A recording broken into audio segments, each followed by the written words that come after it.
All right, Nathan, thank you. Convicted murderer, rapist, and former Arkansas police chief Grant Hardin had his first appearance before a judge today after his escape from prison last month. THV 11's Carter Thweet was there and tells us what happened and what comes next.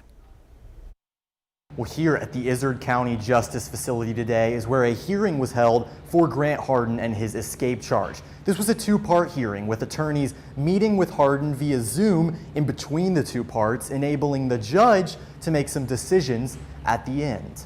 It was an area of priority, once we had a few days of good weather, and so sure enough, they went in and dogs were able to pick up the scent, and he was apprehended a short time later. According to Rand Champion with the Department of Corrections, that's how Grant Hardin was captured around a week and a half ago, less than 2 miles from the prison he'd escaped in North Arkansas. That capture led to today, a hearing for Hardin in Judge Tim Weaver's courtroom in Melbourne, Izard County. Hardin appeared via Zoom from where he's currently being held. Immediately after that was transferred down to our Varner Supermax unit down in Gould. It is our most secure facility in the state.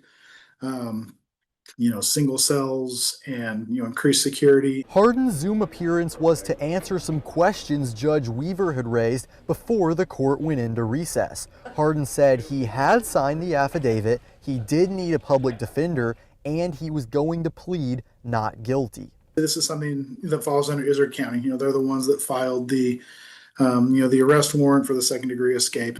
And so with all this in mind, Judge Weaver set 2 key dates here at the end of the hearing. A pretrial for Hardin will be held October 21st with his jury trial set for November 5th through the 7th. In Melbourne, Carter Thweet, THV 11 News.